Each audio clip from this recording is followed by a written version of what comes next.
Welcome to another episode of The Brand Called You, a video and podcast show that brings you leadership lessons, knowledge, experience, and wisdom from hundreds of successful individuals from around the world. Today, I'm privileged to have a very, very accomplished entrepreneur from the fashion world, Harpreet Sindhu. Harpreet, welcome to the show. Harpreet is Thank you, Ashutosh. Thank you. Harpreet is the director of Cornell Overseas, which is April Cornell India. She's focused on home linen and women's clothing. So, Harpreet, what would you say are three key milestones in your career or your life? Paul, I'm so happy to be able to talk to you. And thank you for inviting me to. Having been in the industry for so many years now, I'd like to say it's a great privilege to be a part of the industry here. And, when I look back in my life and how this whole journey started, I think the most key influence in my life in the early stage is my dad. Mm-hmm. Dad was an entrepreneur, and we closely saw him and lost him pretty in life, but he taught me some really great lessons. Mm-hmm. He had great people skills, he had great entrepreneur skills.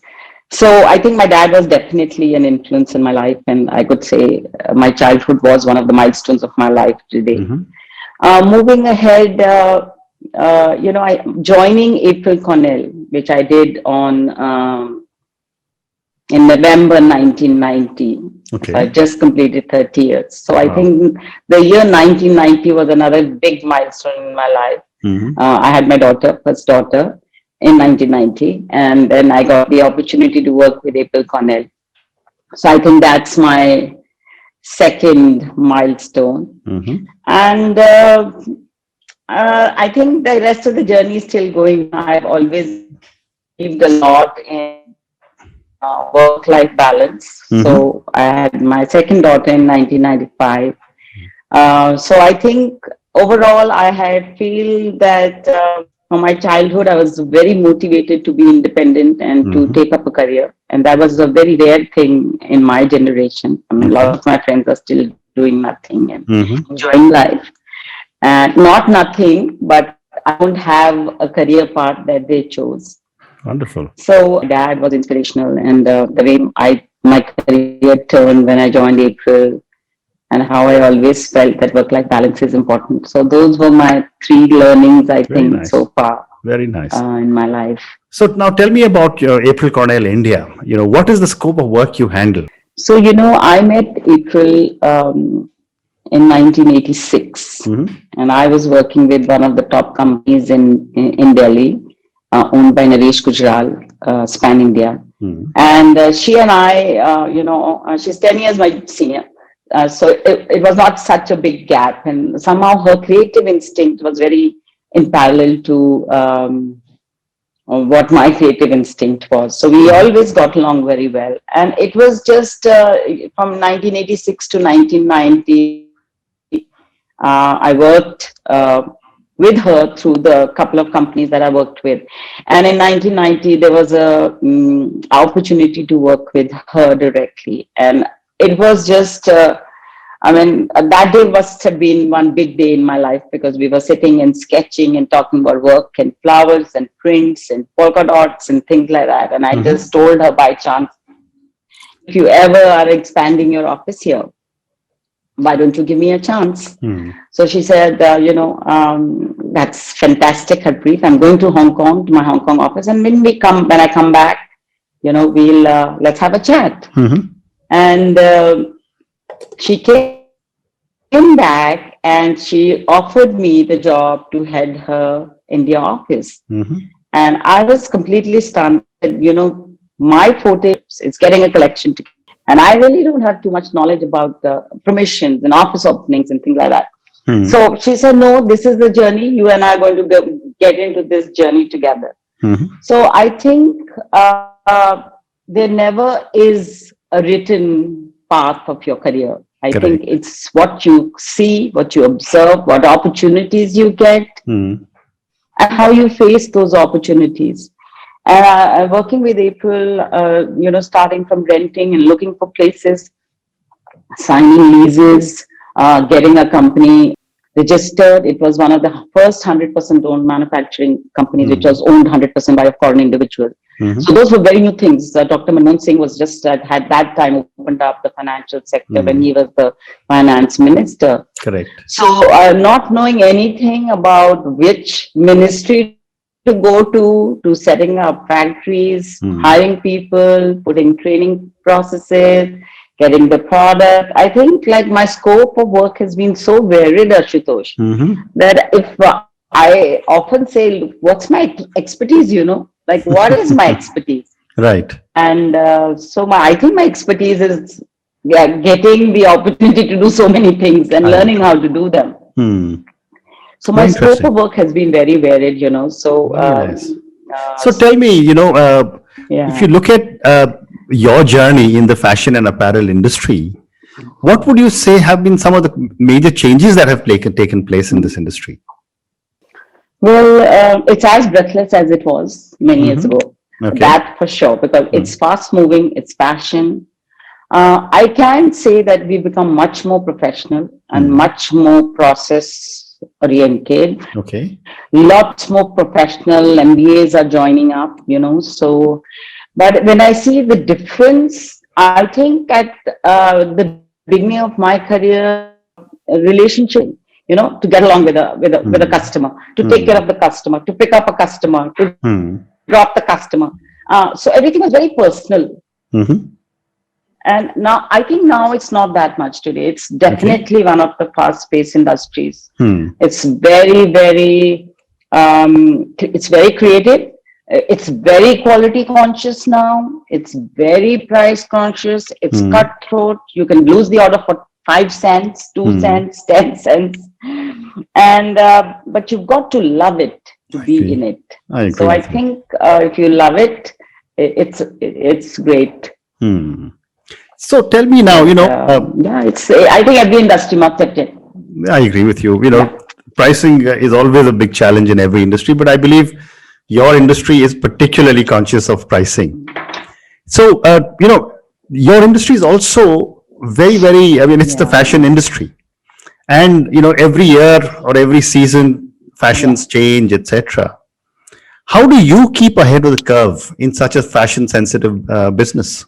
So, a lot of our knowledge and where fashion is going comes also from the customers we work with, because that's where the countries that they are the customers actually. So they know a lot more ahead on what their visions are. So working very closely with design teams of our customers definitely gives you a head start.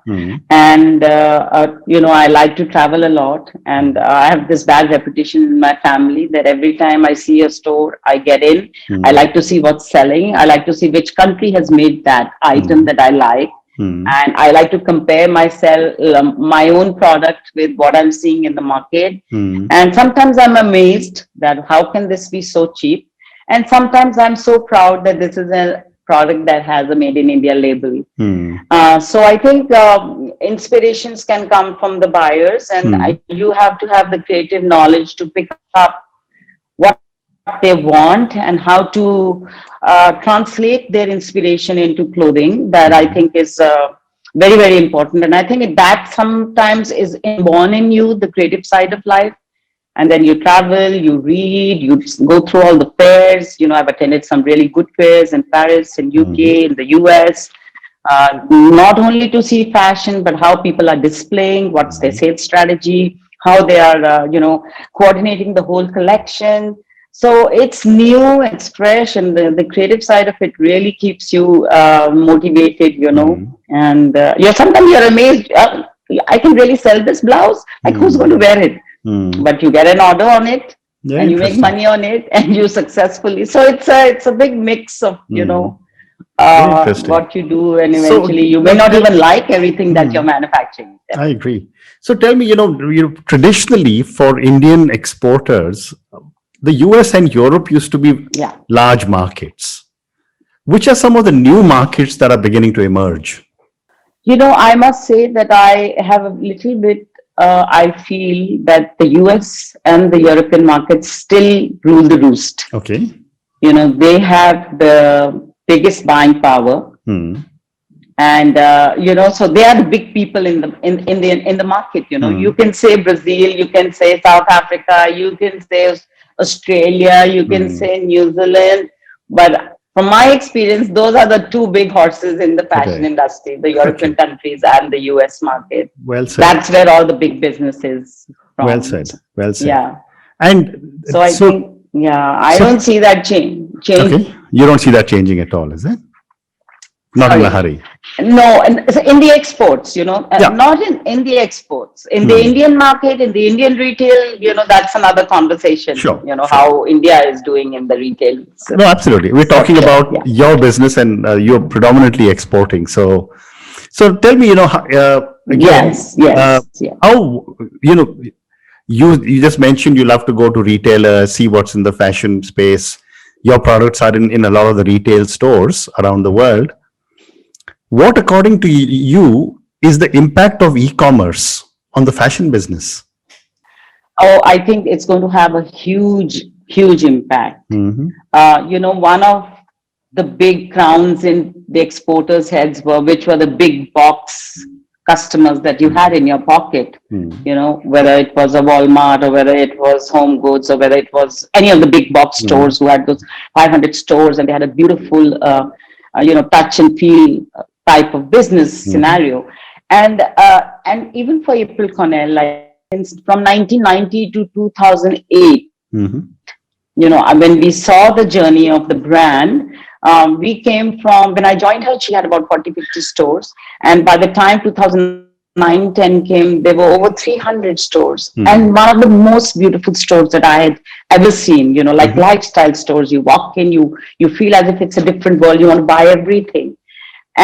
But I think that has completely changed. And I think Mm-hmm. some of the learning for me has come from April Cornell. Okay. In 2009, 10, when the US business went down and, April Cornell Canada and the US filed for Mm-hmm. bankruptcy in Chapter 11. Mm-hmm. And we were at a threshold. We didn't know we knew we could produce a beautiful product. We didn't know where to sell that. Mm-hmm. And I think she took one of the most visionary decisions. She said, look, the future of the business is going to be e-commerce, and it's going to take me time. Hang on there. I'm going to convert this business onto an e-commerce platform. It's going to Okay. take us time. We're new in the market. Our collection is that women like to walk in and try clothes and feel them and Mm-hmm. touch them, appreciate them, and then buy them. Mm-hmm. And so now I'm going towards a new vision. So, Okay. and when I see that, it's from 2010 to 2020, when the pandemic hit, Mm-hmm. the April Cornell brand went up 40% in business Wow. because we were on an e-commerce platform. Mm-hmm. And some of the big box stores, nobody could visit offices, there were no customers, everything came down. I mean, and when I look back, I said, everything happens for a reason, and with rent so high and people contact, and e-commerce is the way to go. I think now so many of our buyers, out of the blue, are now starting, okay, this little portion of the order is for the e-commerce part of the business. Mm-hmm. So I think April Cornell and the company we represent was extremely fortunate that we were already on a platform and doing some beautiful photography and having the business up in double digits at today's scenario. I think is great success for the brand and for the business vision that we had. So I think e-commerce is definitely here to stay. Okay. So one more question before I move to some more general questions for you. You move from top designers in the world, and in some of the biggest fairs and such, fashionable areas, to the grassroots tailor, where you get all your work done. How do you handle the big disparities between high fashion on the one side and the tailor who actually makes all the clothes? It really humbles you, actually, and you learn to be more and more grateful for the experiences life gives you. We as a company, we are very pro the workforce that works for us. So we have, never had a labor union. We've never had any labor issues. We respect the people who work for us. We respect the customers who come in. When the customers come in, we have a grand show. We put flowers everywhere. We have a beautiful factory. We respect them. We admire the customers. We are grateful for them. But at the end of the day, it's the working person in the factory who's standing 7, 8 hours a day, Ashutosh, who's actually helping us produce those beautiful goods that the customers finally get. Very So true. I think my connection with the labor is fantastic. I respect. We have a no abuse policy. We meet regularly. I have a women's association within the organization in the company. There are about 80 women, and I head that organization. It is today. It doesn't have to be work. It can be cleanliness. It can be Sure. health. It can be girls' education. It can be women upliftment. It can be honesty and ethics at work. And so I think we, as a company, and I'm a very people's person anyway. I'm not shy of talking to anybody. So I think as a women leader, I feel people really reach out to leader, and and I think we work with a lot more empathy than I feel. Okay. As a leader that Very interesting. will not say namaste. So yeah, it's great actually. You see Fantastic. both sides. Wonderful. So tell me, my next question to you is, you've been associated with the April Cornell brand for such a long time, and you've been through ups and downs, and you've been so successful. What are some of the core values you believe in? I think my biggest value is to be very honest in what you do. And we have a policy in the office where you can be forgiven if you don't do your work well. But if you're dishonest and there's pilferage, or you're taking something from the office that doesn't belong to you, is in my book of ethics the biggest wrong that you do to the company who's paying you. Okay. So I think my biggest core value is to have integrity and honesty in the organization that you work for. Okay. So I don't know, when I think about what April has taught me and what opportunities that she's given me, and she's sitting there and I'm signing the papers and I have her finances in my hands. I'm writing checks. I'm paying payments of crores she doesn't know. She trusts me. So I just feel, I've always felt that her trust is something that I would never back up with. And I expect the same thing from the people who are under me, Here's the company giving you so much. So I don't know. I don't want to say 1, 2, 3, 4, 5 because there are so many. Yeah. But in my life, I feel, and I feel proud of that. That, I am somebody, I feel that I can make mistakes, but nothing that is, you can raise a finger about integrity and honesty and ethics at work. Very good. So I think that's what I would like my kids to be the same way, and we have a very honest relationships with all the family members at home, and I hope the kids have also picked that up. Because I think that's very important. Very nice. So I've got now time for 2, maybe 3 questions for you personally. So Harpreet, Okay. as far as you're concerned, you've built a great business. You're liked a lot by your employees, etc. And there's so much more to achieve in future. At your stage of life today, what does success mean to you? I mean, and anybody who says success is not important, maybe is confused. I feel, and I'm not talking about monetary success. For me, that's part of your success.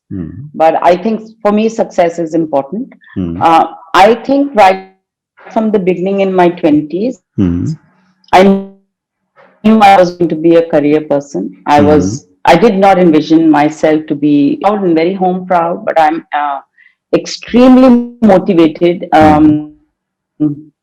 with my career journey. Hmm. So yes, success is important. It gives you confidence. It Hmm. gives you motivation. It gives you energy. Hmm. It gives you a chance to meet up with different people who teach you different things. It helps you go through different challenges in life. It teaches you a lot about what people are all about, how they are, who they are, how they treat you, how you have to treat people. So success is a journey, and I'm still on that journey, Wonderful. I'm sure. I'm Ashutosh. sure. I And a just, follow-up yeah, question to you, Harpreet, yeah. is who or what inspires you? Yeah, so I think in my childhood, definitely my dad was Hmm. he played a big impact of what I would want to be. Hmm. And moving on, I think April, my boss, Hmm. she's my boss, she's my leader, she's my mentor. Hmm. I've seen her kids grow up. She's danced at my daughter's wedding. Hmm. We've had tough times, we've had professional conversations, but we've always, opened the door again and said hello to each other. So Okay. I think she's been a big influence in my life. Fabulous. I Wonderful. wouldn't change it. Wonderful. So I've got I time for think one more. I'm very grateful Wonderful. for that. Wonderful. So I've got time for one more question for you. And this is for all the thousands of people who will listen to everything you're saying. You've been a successful entrepreneur in India. What would your advice be to a young individual starting off on their entrepreneurial journey? Okay, so first of all, my I will reach out to the women of India and the girls Hmm. of India. Hmm. I want the women of India to be up and about and know that there is more that they can do Hmm.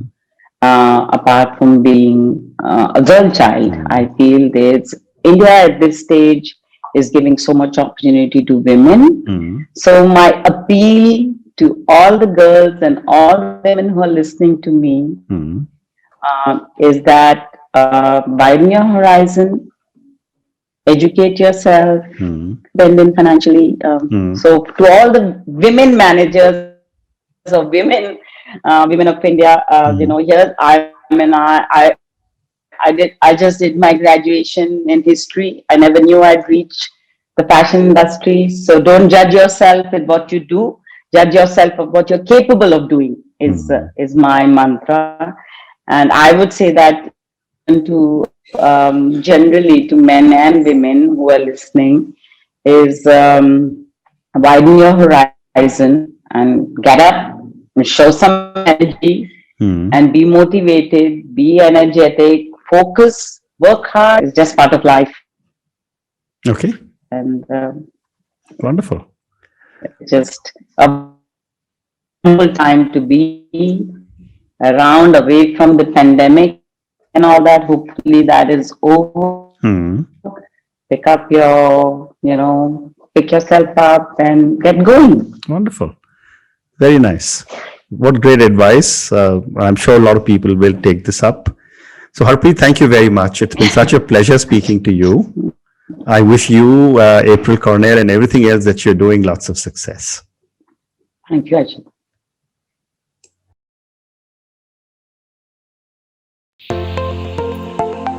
Thank you for listening to the Brand Called You videocast and podcast, a platform that brings you knowledge, experience, and wisdom of hundreds of successful individuals from around the world. Do visit our website www.tbcy.in to watch and listen to the stories of many more individuals.